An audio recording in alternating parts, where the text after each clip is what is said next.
Akashvani FM rainbow Musically yours.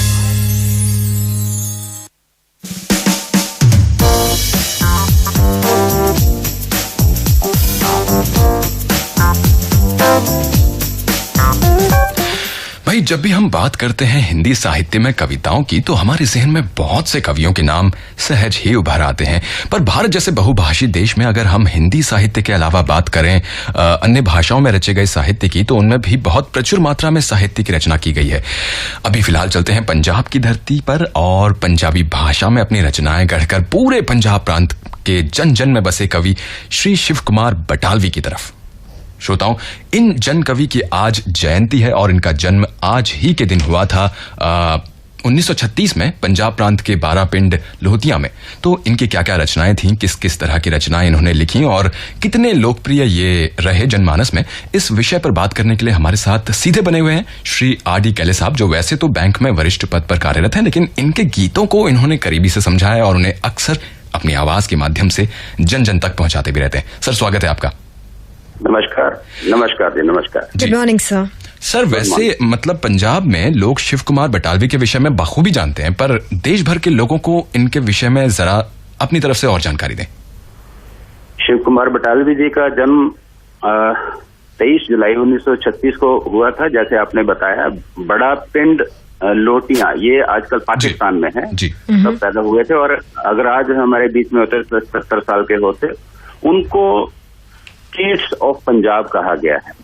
वो इस कारण के जिस तरह से 5 ग्रेट रोमांटिक पोएट्स हुए हैं, तो हमारे शिव कुमार बटालवी जी भी एक बहुत बड़े रोमांटिक पोएट हुए हैं, जिन्होंने पंजाबी में बहुत अच्छे रोमांटिक गीत भी लिखे, बिरहा के गीत लिखे, सेपरेशन के गीत लिखे बहुत। और आज के दौर में जो मॉडर्न पोइट्री है उसको अगर हम देखें तो शिव बटालवी के बराबर की पोइट्री हमें नहीं मिलती है पिछले एक सेंचुरी में। जी सर, जैसे कि आपने बताया कि कई अलग अलग तरह की जो पोइट्री है इन्होंने की है, मगर अगर हम इनकी रचनाओं की बात करें तो कौन कौन सी रचनाएं हैं जिनके विषय में हमें जानना जरूरी है, इस विषय पर कुछ बताइए। देखो जी, शिव कुमार बटालवी जी मशहूर हुए कुछ खास गीतों की वजह से। मैनू तेरा शबाब ले बैठा जी, यारड़िया रब करके मैनू पैन बिरहों दे कीड़े वे जी, और सज्जन जी मैं चंबे दी खुशबू, एक मेरी अख काशनी, दूजा रात दे उनींदरे ने मारिया।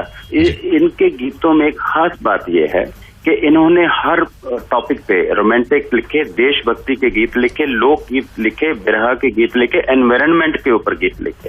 एनवायरनमेंट की बात करता हूँ तो उसमें उन्होंने लिखा कि कुछ रुख मैनू पुत लगदे ने, कुछ रुख लगदे मामा। जैसे कुछ वृक्ष हैं जो मुझे अपने परिवार के फैमिली मेंबर्स जैसे लगते हैं। बिल्कुल। तो सर, शायद इसीलिए इनकी तुलना किड्स जो कवि हुए थे उनसे की जाती है। जी। तो उसमें एक खास बात ये कहना चाहता हूँ कि जिस तरह से किड्स की पोइट्री में एक सिमिलीज होती है, एक सीन क्रिएट होता है, उसी तरह से इनकी पोइट्री में भी एक पैनोरमिक सीन बनता है। जिस तरह से उन्होंने एक गीत लिखा, रात चांदनी मैं टुरा मेरा नाल टुरे परछामा, तो रात का जैसे सीन क्रिएट होता है।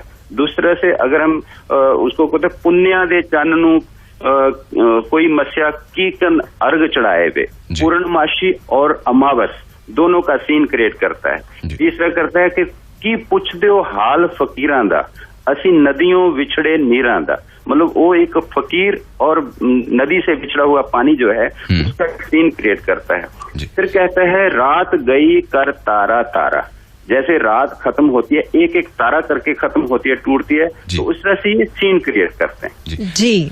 कैले साहब, आपने भी इनकी कई रचनाएं न सिर्फ समझी हैं बल्कि उन्हें स्वरबद्ध भी किया, ये हमें पता है।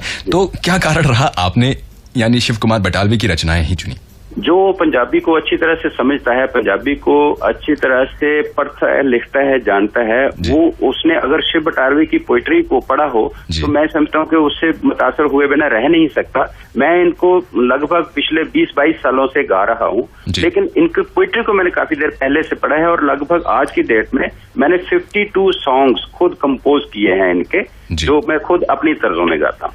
जी सर, जब आज हमें आपसे बात करने का मौका मिला है तो हम कुछ चाहेंगे आपसे चाहेंगे कि आप हमें सुनाएं कुछ गुनगुना कर, कुछ आज क्योंकि इनका जन्मदिन है जी। तो आज के मौके पे खुशी का गीत होना चाहिए।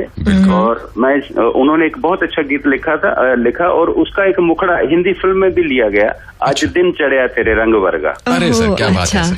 हाँ जी। तो उसमें मैंने अपनी धुन में अपनी ट्यून में इस तरह से गाया, आज दिन चढ़िया आज दिन चढ़िया तेरे रंग वर्गा, तेरे चुम्मन वर्गी संग वर्गा, ऐ किरना दे विच नशा जिहा, किस छींबे सप दे डंग वर्गा, आज दिन चढ़िया। क्या बात है, बहुत खूब, बेहद खूबसूरत। बहुत मतलब अब हमें पता चल रहा है कि कितनी अहम रचनाएं इन्होंने की हैं और पंजाब के जन कवि कहे जाते हैं, तो अब जान पड़ता है कि भाई बहुत महान कवि ये रहे थे। इन्होंने एक बैले लिखा था, एक लूना, और उसके कारण इनको साहित्य अकादमी अवार्ड मिला और ये 28 साल की उम्र में इनको अवार्ड मिला, जो कि एक यंगेस्ट, सबसे किसी भी पोएट को यंगेस्ट उम्र में, मतलब सबसे छोटी उम्र में मिला। जी बिल्कुल बिल्कुल। तो और इसकी एक मैं ये समझता हूँ कि अगर इनकी पोएट्री को ठीक तरह से कोई इंटरप्रिटेशन इनको अभी भी मिल जाए, जिस तरह से हमारे गुरुदेव रविंद्रनाथ टैगोर जी की गीतांजलि को और W.B. येट्स ने उनको इंटरप्रेट करके नोबेल प्राइज मिला था, मैं समझता हूँ कि इनकी पोएट्री को मिले तो बहुत ऊंचे अवार्ड के हकदार हैं। बिल्कुल सर, आज उनकी जयंती के अवसर पर हम उनको याद कर रहे हैं और बहुत बहुत धन्यवाद सर कि आपने हमसे ये बातचीत की और इनके विचार, इनकी रचनाएं और इनके विषय में बहुत कुछ आपने हमको बताया। और हम उम्मीद करते हैं कि इनकी रचनाएं जो हैं ना सिर्फ पंजाब भर में बल्कि पूरे देश भर में लोग जो हैं अब पढ़ेंगे, जानेंगे। और इस तरह के जो और बहुत सारे कवि हुए, बहुत सारे लोग जो हुए जिन्होंने बहुत सी भाषाओं में रचनाएं की हैं, साहित्य रचा है, वो आगे आएंगे। धन्यवाद। बहुत बहुत धन्यवाद सर आपका, थैंक यू सो मच।